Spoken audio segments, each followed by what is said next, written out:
Welcome to Would I Lie to You, the show in which it pays to be economical with the truth. On Lee Mack's team tonight, a man who recently received a prestigious award for slapstick comedy. It was a real pat on the back, followed by a kick up the bum and a pie in the face. It's Bob Mortimer! And a comedy actress. A comedy actress who collects vintage clothes for a hobby. Have a look in David's wardrobe, you'll be in for a treat. It's Katherine Parkinson. And on David Mitchell's team tonight, a sports fanatic and one of the finest BBC presenters. Football, cricket, boxing, just three of the things she could beat me at. It's Gabby Logan. And a wildlife expert who is always on the lookout for strange and unusual species. So, if halfway through the show he throws a net over Lee, we'll know why. It's Steve Backshall. And we begin, of course, with round one, Home Truths, where our panellists each read out a statement from the card in front of them. Now, to make things harder, they've never seen the card before. They've no idea what they'll be faced with. It's up to the opposing team to sort the fact from the fiction. Gabby is first up tonight. Gabby, please reveal all. I once had to give Alan Hansen a piggyback across a muddy car park because he didn't want to ruin his new suede shoes. Please, team. Who is Alan Hansen? He was... Are you serious, by the way? No. Oh, OK. No, I think he's the handsome Thunderbirdy one. That's right, yes. Yeah. Where was this? Old Trafford. That was the muddy field? No, the car park outside of Old Trafford. Oh, it was the car park of Old Trafford. It was a very wet, typical kind of northwest day. And Let's not be northernist. The car park was actually flooded in some areas and quite wet. And we'd had an evening match. It was an FA Cup replay, and he was joking about his shoes, and I, for a laugh, said, "Just jump on." And how far...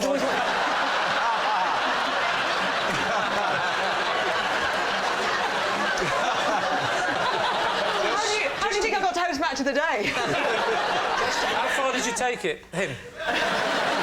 It wasn't far. We'd just come out where the studio is, and it was probably from here to that camera over there. Mark Lawrenson said, "Oh, don't worry, Gabby will give you a lift." And I said, "I will. I'm strong." So Mark Lawrenson suggested it to Alan Hansen. No, because... Jump on her back. Who is Mark Lawrenson? Al said... Oh, hang on a second. Al said... Please don't start impressions, because he will start. That's all I ask for you tonight. Please tell me Robbie Corbett wasn't Is it there. all right if I jump on your back, Gabby? Is that Mark Lawrenson or Alan That's Alan Hansen. And Mark Lawrenson went, "Hey, go on, jump on her back." And you feel like you were there, don't you? You feel like you were there. If you're going to come on your Alan Hansen, you've got to be absolutely sure you do Alan Hansen for it. I think you're being in front of the lead or more to you go and say what you see anyway. It doesn't matter there. You've got to come from the back and get up front. 2 words for you. Duncan Bannatyne. That's it. Alan Hansen that is woeful defending. What? Woeful defending. Woeful. What are you doing now? That's Harry Seacombe. So, I still want to focus on the details. OK. Has Hansen in any way given you any warning, or has he just lunged To and be jumped? fair, he did. He kind of went, "Oh, she wouldn't be able to carry me," and that was a red rag to a bull. I just went, "Yes, I will." No, that sounds awful. I don't know. I get used to those kinds of requests at work, you know. So what do you think? Could she have done this? Well, I mean, I'm still not entirely sure who Alan Hansen is. I've got very confused with all these different impressions because they're all quite different. Well, there's just definitely Duncan Bannatyne. You always go like, "Oh, yeah, I do this one of us, doing it anyway. I'm out." Yeah. So what are you going to say? I wish Alan Hansen had a catchphrase, that would have helped me. He did. You'll never win it with kids. You'll never wear anything with kids. You'll never win anything with kids. That's a phrase you don't want to be taken out of context. He was referring to Manchester United, who, Oh, right. who Who had very had young... children playing for them. All right, what's it going to be? I'm sure it's true. You think it's true? I don't think it's true. Sorry. I just have this feeling deep inside that Alan Hansen and Mark Lawrenson don't speak to Gabby.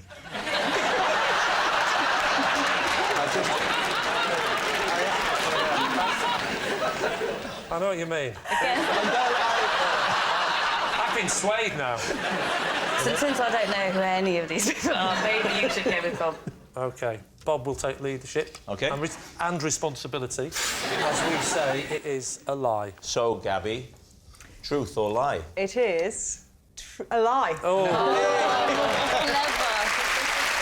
Yes, it's a lie. Gabby didn't give Alan Hansen a piggyback across a muddy car park. Bob, you're up next. As a teenager, I used to terrorise my neighbourhood with a game I invented called Theft and Shrubbery. What were the rules of theft and shrubbery? Can I first of all say my memories of this are a bit sketchy? Always handy for this game. No, but I'm an older gentleman. They're more like just fingerprints on an abandoned handrail. Just very distant. Even while you poetically describe the ageing process, another part of your brain is inventing the rules of a fictional game. It's Theft and Shrubbery. Yeah. It's a game that I played in my youth, in my teens, on the Lakes Estate in Middlesbrough. I would probably be 14 or 15. I hope that's all the information you need.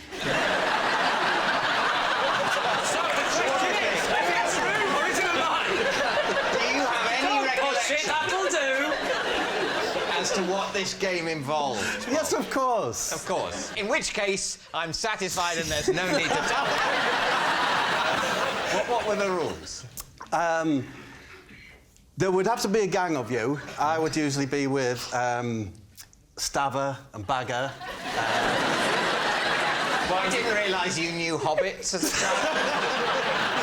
Neil Overall, Jerry Dungaree's son. Of course, he Didn't take his father's name.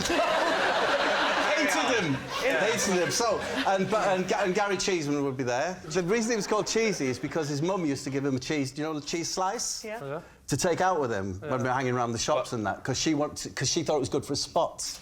And she wanted to personally slice. Surely it's because of his surname Cheeseman. No. Surely that was part of it. Do you know, Gary Cheeseman was a big lad, yeah? A very big head. Sniper's dream, they used to call him. Oh, he's such a nice... The thing is, he's such a nice lad. And he was a... I love these points in the show where we say, Bob, let's all gather round the fireside and you can tell us tales of your youth. So the rules of the game, of course you will know. Theft The and rules of shrubbery. the game. Theft and... Shrubbery. Shrubbery. Were relatively simple. You had to creep into the back of someone's house and observe the family watching the telly or whatever they're doing, yeah? It's getting a bit sinister now, Bob. Yeah, I know. Is this at night? This is on the evening time, yeah. So the family, as it were, backlit by the domestic lighting. It's beautiful. Yeah. And then you'd find one where the curtains were open, yeah? Go to the rear of the garden and then you'd slowly walk towards the window, right? Try not to disturb them, and you'd chant, increasing the volume as you went, "We do beg your pardon. But we are in your garden." And then you gradually get closer and closer to the window, and as soon as you were seen, that's when shrubbery comes in. Which was what? You were not allowed to escape via the front of the property. You had to go across all the fences. Because you're teenage, what you're really waiting for is someone to make a noise or give yourself away, so that you all have to go run through all the gardens. That's the shrubbery part. That's the shrubbery What's the side. theft part? The theft is we just always felt that we were stealing something from them. I don't know. privacy. Their privacy, their dignity. So you're going up the garden saying louder and louder, "We do beg your pardon, we are in your garden." We do beg your pardon, we are in your garden. You're shouting. How loud The did you elderly get? people who are hard of hearing, you could be going, "We do beg your pardon, we are in your garden," before they notice it. Yeah. This game can't have lasted I'm imagining, very long before people kind of rumbled you and... No, it was just one of the games, you know, that we did. It could be theft and shrubbery night. There was another night where we used to take fruit from a fruit vendor's wagon and throw that up in the air and just let it drop on our heads. Something tells me you played that quite a lot, Bob. Next time, don't use melons. Cheeseman was very good at it. So what do you think, David? Steve, what do you My think? concern is that the details are so utterly believable and sound like they're real that if it wasn't actually a game, he spent an awful lot of time looking through people's windows. I'm coming down on the side of truth. Yeah, I know it sounds odd, but I just believe it. You're going to say true? Yeah. OK, so, theft and shrubbery. Bob, truth or lie? I was telling the truth.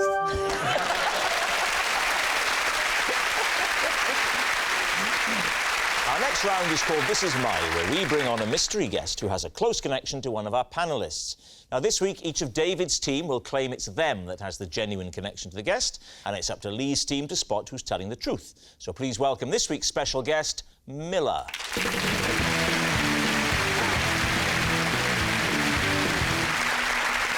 So, Steve, what is Miller to you? This is Miller. He presented me with a trophy after I rode 2 miles down a river on an inflatable rhino. Gabby, how do you know Miller? This is Miller, and I know Miller because we often take one of my dogs flying. And finally, David, what's your relationship with Miller? This is Miller. I accidentally outbid him for a cuckoo clock when I sneezed at an auction. So there we have it. Lee's team, where do you want to start? Should we start with... Who do you want to start with? Steve? Yeah. So, just remind us again, because I'm confused with the words. So he gave me a trophy after I rode 2 miles down a river on an inflatable rhinoceros. What a man. Catherine, did I ever tell you about the time I rode down the river on a real rhinoceros? On its horn. Just saying. Why have you kept in touch, Steve? We haven't. Did you not like him? It takes place in Fort William in Scotland, and I very rarely go there. And is this an annual event? Yes, it's the river that runs down the side of Ben Nevis, which is a whitewater river, and it's run on lilos, usually. I've been on that amazingly, I honeymooned very near there. You weren't there at the time that this event was taking place? No, but I know that is true, that Fort William is near Ben Nevis, so that bit is definitely... This is the bit I'm worried about now, because I need your help, and so far you go, oh, this is true, there is a mountain. What's such a big deal about Miller that he got to present the trophy? That's very aggressively put. What does Miller do? The race is run to raise money for the Le Carver Mountain sailed. Rescue. It's paddled to raise money for the mountain rescue. And, what a man. Miller's... Was everyone else on an inflatable animal? Everyone else is on lilos. As in the traditional, what I'm thinking of as a lilo is just like a bed that's inflatable. Traditional, what you sleep on when you go camping. So it's a fun event where it's like the water equivalent of a fun run. You've got to try and stay on in a hostile environment on a lilo that's not designed for it. Yes? Exactly, Why did you choose to do a rhino? I was going off script. I went down to Toys R Us to try and get what I thought would be... I wanted to get an inflatable T-Rex, but they didn't have one. They just had a rhino. So you're saying there's a great big Toys R Us next to Ben Nevis? That's not true. That's not true. All right, what are you going to move on to? OK, Gabby. Tell me again. Something about dogs flying. So, Miller has his pilot's licence, and we take my dog flying occasionally. We? Me and Miller.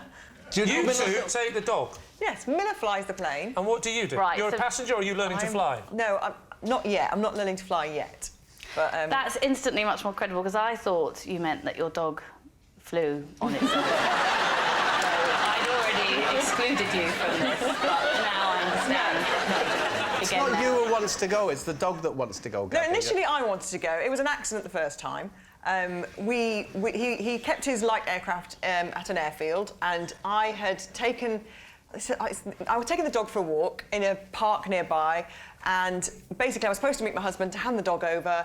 He'd got delayed, and I turned up and I was about to say, I'm really sorry, it's not going to happen today, I've got the dog. And Miller's up for it, and he said, just bring the dog with you. Right. And that was the first time. So then what happened the second time? Well, the dog just loved it. The dog, like, you know... Did it tell you? When this man approached you with a plane nearby, you were happy to assume he was a pilot. Take your dog up. We pre-arranged the whole thing. I don't think you've told us the breed. Boxer. Boxer. Yeah. Boxer's a big dog. Milo's a boxer. Big dog, a boxer. Does he wear a seatbelt? Yes, but he doesn't... honestly, he's so laid back. He just kind of, sinks into the seat and... He wears a seatbelt? Well, you strap him in. Let's put a seatbelt on. Are you sure he's not terrified?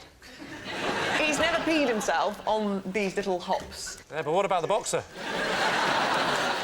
OK, so this is the bit now, it's the detail. It's the seatbelt. Well, a dog in a seatbelt. A seatbelt on, because the first time, because I didn't know, if he'd react OK, so I, being his, his mummy... No, you're not his mummy, Gabby. Your husband is very ugly. No, but in his... Final question. If there's a bit of turbulence, do you ever turn around to him and say, is it windy, Miller?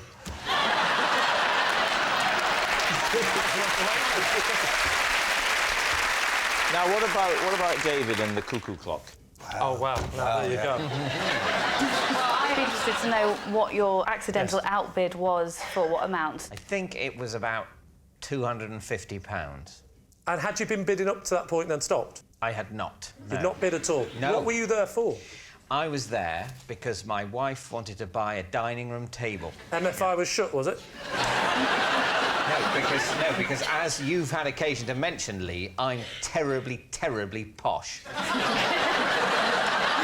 Right, and so you could feel it coming on as the bit... And were you worried that this was going to... Well, no, I wasn't. I didn't think this would happen. I thought it was a ridiculous thing to have happened. If you told me beforehand, would this happen, I'd say, no, I would never believe anything like that could happen. No, you have to convince us we're struggling. Yeah. I get hay fever at some times of the year, and this was one of those times. You're not going to end this story weirdly. Every time I sneeze, I hold up a number. I didn't hold up the number. I sort of had the number there, but I didn't hold it up. What did you do then? I sneezed. Surely if the system is you hold up a number, at some point your hand must have come up as well. You're echoing my very words. That's what I said. Of course, it's a ridiculous situation. Someone sneezes, they just happen to have the number slightly visible and the auctioneer takes that as a bid. What sort of a system's that? Let's have a quick reenactment of the moment. I mean, you were at 240 pounds going to the gentleman in the nice, soft, crushed velvet. 250 pounds. What kind of system is this? How lovely that David Mitchell has bid for this and the money will go to a good home. Thank you, David. Oh, no, please, auctioneer, but... Oh, all right, I'll be quiet. This is so embarrassing. So how did you make the connection with the Miller? Because I was aware that he'd made the penultimate bid, but I tiptoed up to him afterwards and asked if he wanted to buy it for the... For his last bid? For his last Which bid, was so what? I would only have been, I think, about 10 or less than I'd bid. But if you exploded that, I don't believe you would have tiptoed. And I probably didn't actually tiptoe. I wasn't actually... I was probably resting on the heels of my feet. But I walked what I thought was quite discreetly, although I accidentally bought a couple of vases on the way. All right, we need an answer. So, is Miller Steve's prize presenter, Gabby's pet pilot, or David's clock collector? Well, I believe that he gets hay fever, David, but none of the rest of it. So you believe the cool thing? Yeah. So, Catherine, you're saying it's not David? I don't think it's David. I believe Steve's won trophies, but none of the rest of it. So I believe Gabby. I think that all sounds You very believe true. she likes to take a boxer dog flying? Yeah. With Miller? Yeah. I don't think you can take a dog on a plane. What You can take dogs on planes if you go through the correct channels. Really? You They can. sent a dog into space. They never got it back. They sent a dog into space. I don't believe Gabby's story, but I do think he looks like a pilot. Now, you see, if we're going to talk about looks, I would say it's the only time I am going towards David. He looks like a man who's desperate for a cuckoo clock. He looks like a man whose budgie recently died. And he's looking for some company once an hour, but just for a split second.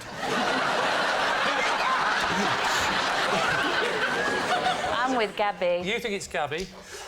You're saying... Let's say Steve. When all three of us are agreed it's not David. Yes. Yep.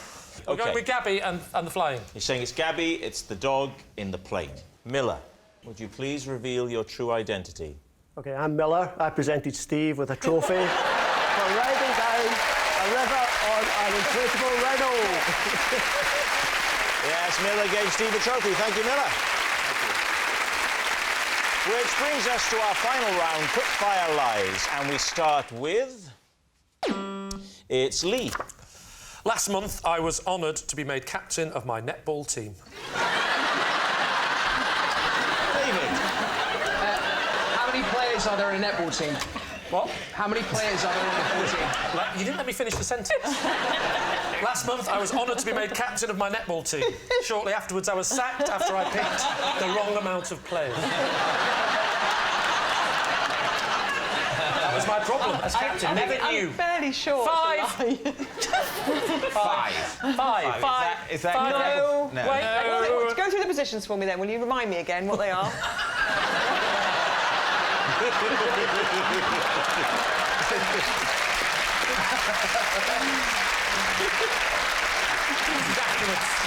Afterwards, having a drink now. You play with two less than most other teams. That's why we were so good. I'll tell you what it was. There was quite a lot of players, and I was as captain. I was getting people on and off all the time. And So you lost track of how many were on. You had rolling subs, did you? Rolling subs. Yeah, that was her name. That was her nickname, anyway. She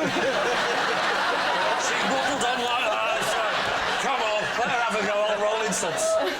She got the nickname because she'd eat too many Subway sandwiches. What's the name of the team? Well, I go by their initials. One was called GK. One was... What's the name of the overall team? Yeah, that's what was on their overalls.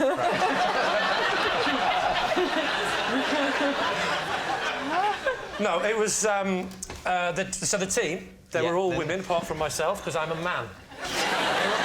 So it wasn't a men's netball team, it was a women's netball team with one man. But I was asked to What be... position do you play? I played the goalkeeper. Not the net keeper. That's the mistake I made. Goal defence? No, you have a goalkeeper and a goal defence. Oh, okay. Do you? Yeah. Thank God for that. I don't think we established the name of the team. They must have had a name. So basically, I will now come up with 6 names of girls. No, we don't. Team name! Team name! Said, what were the girls called? What is the team name? There's the Surrey Storm. Oh, so were these ladies? Yeah, I got it. It was the Surrey Storm. It wasn't. That would be too much of a coincidence. It was Isha Ladies. Isha Ladies. I was very strict about... You Can are. we change the name to Isha? This is a curious turn of events. How did it come about? My wife is in the team. So are you, remember? Well, I was in it for a short period of time, I think you'll find, because this was only last month, so I've only just joined it. But you've been immediately made captain. Listen, the first day I turned up here, I was made captain. What's the difference? Some of us just have a presence. I genuinely am not allowed on boats anymore because people keep pushing me at the front and say, stay. So you're allowed to have 1, 2, 3... Could you have 7 men playing in the Ladies' League? No, you're thinking of the men's league. In this ladies' league, how many men are permissible per Usually, team? under normal circumstances, 0. Right. But they made an exception. Did they not because notice you were a man? The team loses every single week, and they've become a bit of a joke in the Surrey's Ladies' League.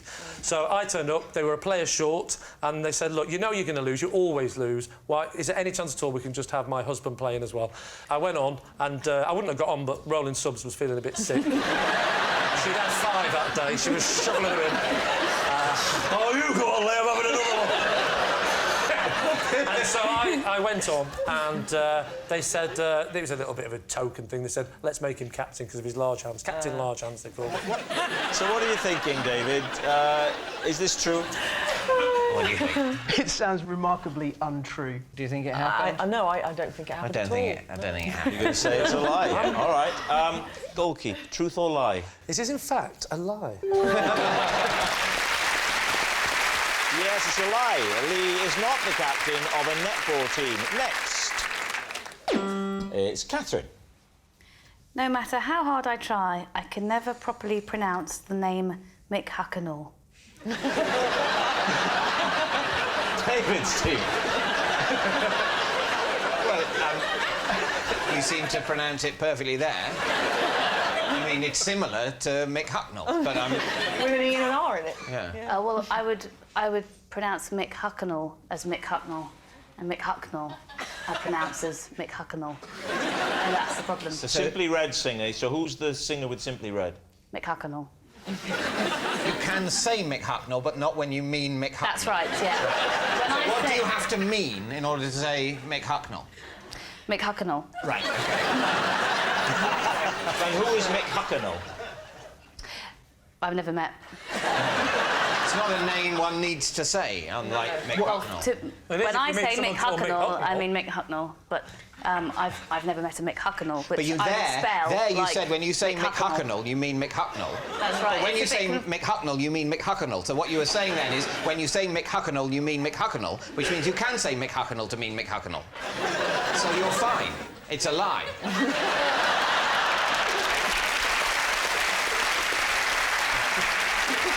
But when I say Mick Hucknall to you, Yeah. pronouncing it correctly, I'm imagining it is spelt like Mick Hucknall.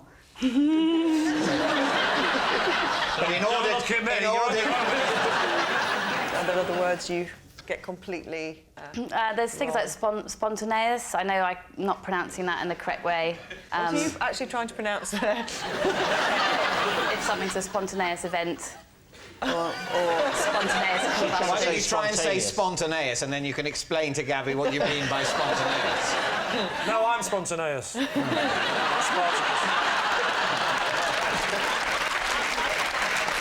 Were you relieved when Simply Red disbanded and stopped releasing albums? I was relieved, and but it's a problem as an actress when you have to sort of read scripts and you can't. So I have to Regularly have them Mick rewritten. Hucknall. You could concentrate on working in sort of classical theatre before, because I don't think Shakespeare mentions Mick Hucknall more than a couple of times. A script a without really good his tip. name in it, though, is Simply Red. So